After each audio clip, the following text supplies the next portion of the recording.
Hi, last week we were at Jerome Marcus's house talking to Kevin Morris from Dr Feelgood. Here's the second part of that interview. Hope you enjoy it. What first inspired you to actually play the drums? Well, I would have seen the Beatles and the Rolling Stones on television on things like Thank Your Lucky Stars and Sunday Night at the London Palladium. But it was seeing The Who on Ready Steady Go that really ignited my interest. But I also, quite early on, liked Max Roach as a player, and I saw the Jacques Lussier trio down at their local gig doing the sort of classical jazz. So I liked that kind of thing as well. And very early on, I went to a Ludwig drum clinic and saw Ed Thigpen and Joe Morello. Yeah. And I was particularly taken by Ed Thigpen's sort of brush techniques. It was just amazing, so many textures. And so, as you know, although my sort of heart was in sort of pop music and you know the stuff that was happening, I also would have my eye on these kind of drummers from a very early age. You know. And when did you join Dr Feelgood? Well, I joined Dr Feelgood in 1983, but I'd known Lee, the singer, from school. We were at school together. He was a couple of years older than me, but because I played the drums, that I was allowed to, you know, if you're playing an instrument, you can hang out with people that are older than you. Yes, of course. I was always the baby of the group, always. You know, I was 12, 13, 14, everybody else was always much older. Old men of 20 and 20 and 25. But, so I knew Lee at school, and we'd had embryonic groups that I'd played with him in. One of them was called the Wild Bunch with John Sparko. John Sparks, the bass player that was in Feelgood. But they were a couple of years older than me, and they left school and they had jobs. And I thought, well, when I leave school, I'm just going to play the drums. So, you know, I didn't see them for a couple of years. And then I bumped into Lee in the local music shop, and they'd just signed to United Artists. And Wilco had come back from university in Newcastle, and he'd been teaching at a local school. Believe it or not, he was an English teacher. And he'd sort of got his guitar out from under the bed and joined the group, and they'd got the idea to be a bit different. You know, they hung up the Afghan coats, cut their hair. They started wearing suits in sort of tribute to Steve McGarrett and the cast members of Hawaii Five-0. And it was just the sort of things that you conspire over a few joints, you know. But that was really... Well, that image really took off, didn't it? Yes, it did, and they were quite different. And the sharpness of the sound as well, the very percussive rhythm playing. Absolutely, and Lee and Wilco were a really great front. I went to see them at the Cambridge Corn Exchange and the Chancellor Lord Chelmsford on the Naughty Rhythms tour with Chilly Willy and the Red Hot Peppers and Kokomo, and they just stole the show every night. I mean, Wilco's way of, that very percussive way of playing the guitar, is it ironic that he actually also looks mad? Yeah, well, he's pretty mad. Is there something to do with this rhythm connection? It's very, very percussive, and that the early songs that he wrote for the group, some of which we, you know, obviously still perform, that's a very integral part of it. It's the rhythm that he's creating. And also Sparko, the bass player, tended to sort of play bass chords in a very sort of rolling. So you had this choppy rhythm guitar and a rolling bass, and Figure was very straightforward sort of 60s pop drummer. Very sort of 60s sensibility in the middle, and then Brillo at the front. So the first lineup of the group had a very sort of definite sound, and when Wilco left, they didn't want to get somebody to just copy him and carry on, and Jippy Mayo came in, and a completely different guitar player, completely different, and wrote Milk and Alcohol with Nick Lowe, and a few other songs, and so the group's direction sort of changed a bit, you know. And you've toured quite a lot over the years, haven't you? I mean, do you enjoy the actual being on the road, or are you pleased when you get home? Were you like Charlie Watts, you know, doesn't really want to go on the road but sort of likes it? But it's I think there's one time Chris, our manager, asked Lee if he's further on down the road, in fact when he was starting to be not well, but we didn't know at the time, and Chris said to Lee, "Do you still want to do this, Lee?" And he said, "I want to do it more than I don't want to do it." And I think it was a good answer. But I always find if I'm on the road, I can be quite homesick and tired if it's a long tour, which we don't tend to do so much these days. But of course, as soon as you get home, you're twiddling your thumbs, you want to get back out on the road. So we are road animals. We've always been a live act, and we've always loved touring. And we learn everything that we know about food and drink from being on the road. And saying to promoters, we want to eat what the locals eat. Take us to the restaurant that you go to. What's that? Oh, I love that. Brilliant. I love it. What's it called? Fantastic. You know, and is it still party time on the road as well? Yeah, it is. And also, we try every year to go somewhere we haven't been before. or somewhere we don't go very often. But there are places also that we go to regularly which you feel very attached to, very at home. You know, there are cities where... Well, yeah, because you've been to the Horns a few times in Watford, haven't you? Yes, and, very attached to Watford. Yeah. But no, I mean, nice somewhere like Barcelona, over the years, I've been there many times, and, you know, gigging and days off, and so you kind of get to know the place, and you look forward to going back there, and you think, right, what time do we get in? Shut the bears in the room, down the Caracol for lunch. I might have the lamb, or am I having the buttifara? You know, it's kind of... It's a nice life, isn't it? It is, it can be. But more so, presumably, now you're doing it more when you want to rather than when you've got to, I imagine. Yeah, because nowadays we tend to work sort of Thursday, Friday, Saturday, occasionally Sunday. We don't go out and do 7 nights a week touring very much these days. And I think that's the same for a lot of people of our sort of generation. You know, it's the gigs aren't there on the weekdays. If you're a young act and you're happening, then you can go out and play. You've got to do that, and of course, if you're a young act and you're not happening, you've got to do the back of the van thing and all that sort of stuff. Of course. Ignoring each other in the cafes and things like that. But I imagine you can only really do that a certain number of times, and then, you know, there has to be an element of luxury on the tour so that you can function. I think also nowadays everybody has computers and iPads and phones and you know, headphones. I've got those lovely Bose headphones that you can turn off the sound and make it very quiet. Yeah. Sometimes I just put them on, I'm not listening to anything, it's just a quiet time, you know. But we're very lucky, we all get on very well, and I think that the you know, the social aspect of touring is very important. And do you get do you prefer the bigger gigs or the more intimate ones? It's some of the best shows we've ever done have been in very small, hot, sweaty, intimate clubs. But at the same time, there's a certain energy that you get from playing to a big crowd. You know, I mean, it is energy. And if it's a big field of people, and we like to sort of nick somebody else's crowd. We love doing festivals and things. And you go out, they haven't come to see us, but we're going to give it to them and hard. And if you come off having really scored a big sort of result, that's a great feeling. That feels but little tiny clubs, people right there, you know, it's great. Yeah. Do you think drummers have a natural affinity with each other? I think that I obviously know an awful lot of drummers, and what I've always maintained is that we're always happy to share information. Yes. Whereas some other musicians tend to be very guarded. They'll be guarded about what settings they've got their pedal board on or their amplifier, or you know. Whereas drummers tend to, you know. We'll talk about our bass pedals and our high clutch. How do you do that? Well, you know, they'll show you how they do it. Have you got a top 5 list of your favourite players? 5? Or 10? Oh, dear. We could be here for a very, very long time because it's like Desert Island. It is hard, isn't it? Yeah. No, I do. I mean, I suppose Keith Moon was an obvious early boyhood hero. Yeah.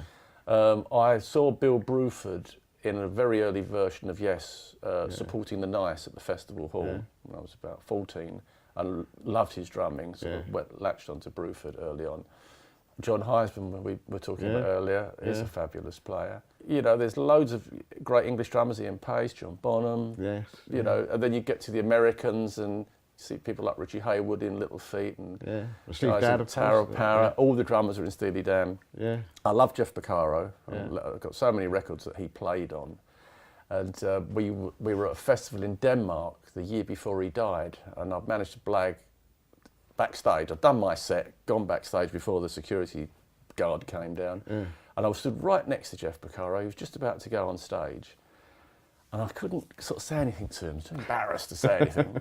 And he went, and I was sat on one of his flight cases, right behind him, you know, just a little bit further than this. I just got away with it. Nobody said a bloody word. It's Toto, you know. Really? So you just sat there? And so I watched him, and then the following year we were in Denmark at Skanderborg. I'd done my set, I was having some dinner backstage, and Rhino, the bass player from Status Quo, came running up to me and said, "Guess what? Jeff Porcaro's died."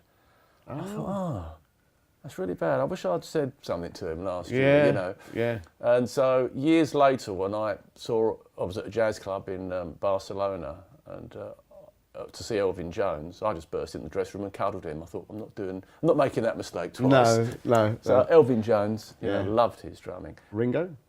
Fabulous. He's a Beatle, you know, and he plays, you know, Ringo type drumming better than anybody else. And obviously Charlie with the Stones. Charlie, I was going to say Charlie. Yeah, of course.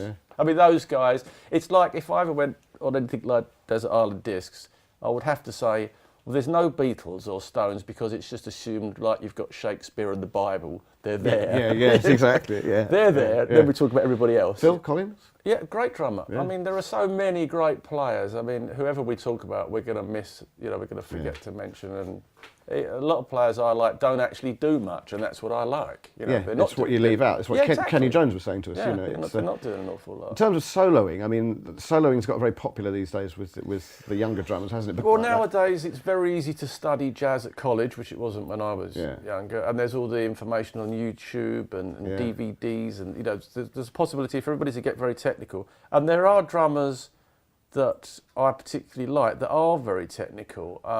At the last year's Buddy Rich Memorial, I thought David Weckles' solo, the sound of his kit, the balance he had and the way he played was just beautiful. Yeah. And do you solo much at all? No, never. No, I have done in the past, but I'm not really into that at all. I'm not particularly good at solos. So I find it a bit fearsome, the idea of doing that. Because I'm too lazy, I don't practice. So I don't practice. I don't do double bass. I don't do the rudiments. You see, so I like to play for the song. No, for the I'm band, pretty lazy. That sort of thing. No, when I'm at home, I like to mess around on the guitar. Mess around with song Same ideas. with the keyboard playing and stuff like that. That's something I'm more interested in. But of course, drumming now is a lot more accessible. I was doing a talk to some students at West Herts College near where I live. I was explaining to them that my first drum kit was a couple of upturned washing up bowls and a stick through a hole in a tambourine, put in a bottle and on a table for a hi-hat. Yeah, I used to make up things. Yeah. Yeah, I mean, you put those things together before you got a kit. Absolutely. I started making sounds on various implements and sort of puffy thing that went doof nicely. And now it's DW for you, isn't it? DW. I've got a Natal kit out on the road as well, which are a British company owned by Marshall. Yeah. They're really nice drums, really happy with those. But I've got some DW drums, and I've played DW for many, many years. Yeah. But it kind of, something in my soul tells me that I love Ludwig. And it's because, in the 60s and 70s, all the drummers had, Ludwig was the brand that everybody played and aspired to have a Ludwig kit. And I have had various vintage kits, over the years. Would you say the music business has changed much over the years, in the last 20, 30 years? Yeah, definitely. I mean, it's all got very professional and very compartmentalised. But, we've been going a long time and we've kept our particular setup very, very simple. Yeah. We work with the same people. It's all the promoters and agents that we tend to work with, people that we know well. What has happened, of course, is that you can do so much yourself now because of the internet and the communication. You can you don't have this chain of like the London-based agent who's going to phone the guy and they're going to fax each other or send a telegram. I mean, nowadays it's an email. You can almost arrange a tour in a day. Well, really. Certainly by the time the kettle's boiled, I've already responded to a couple of things, and they've bounced backwards and forwards. And does that make it better than before, or does it take the romance away from it a little bit? Probably both. I think that it certainly means that I can do my job easier because I tend to do the day-to-day running of the group. So it's easier that I'm at home, I've got a computer. Yeah. This is the book. What do you reckon then, Kevin? I have read the book, of course. I liked it. I mean, I like reading, stories and as we said earlier, there are things that you can relate to. If somebody else is bad, but you think, that's happened to me, or something very similar has happened to me, or you can imagine it happening to you. You know. So if we did another one, would you want to take part in it? Absolutely, yes. I'll have a few drinks first. Yes, we'll do it. The stories will really come out rolling there. Yeah. We'll do it we'll do a little evening. Yeah, definitely. You're on Southend, aren't you? Yes. So, yes. You can't miss me. I'm right by the pier. Right by the pier. I'll come and join you by the pier. Thanks for joining us today, Kevin. It's been a great pleasure. Thanks very much. Cheers. Really enjoyed it. Buy the book. We've got to go. Let's go.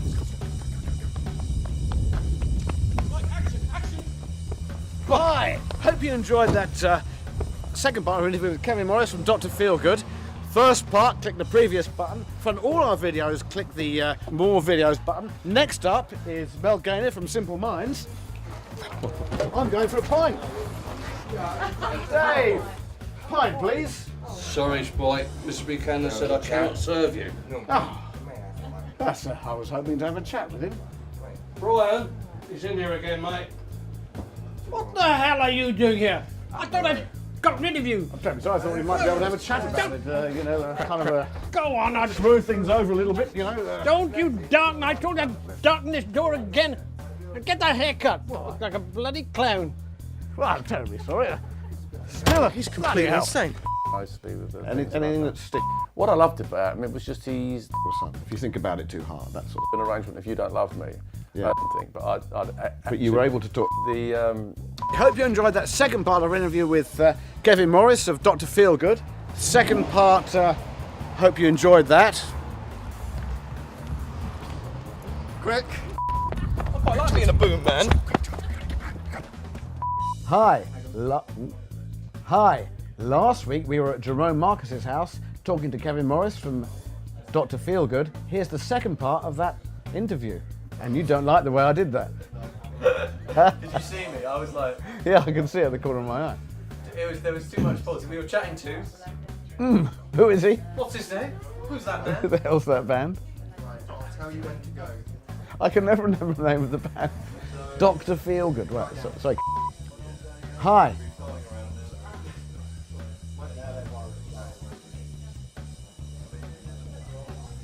Hi.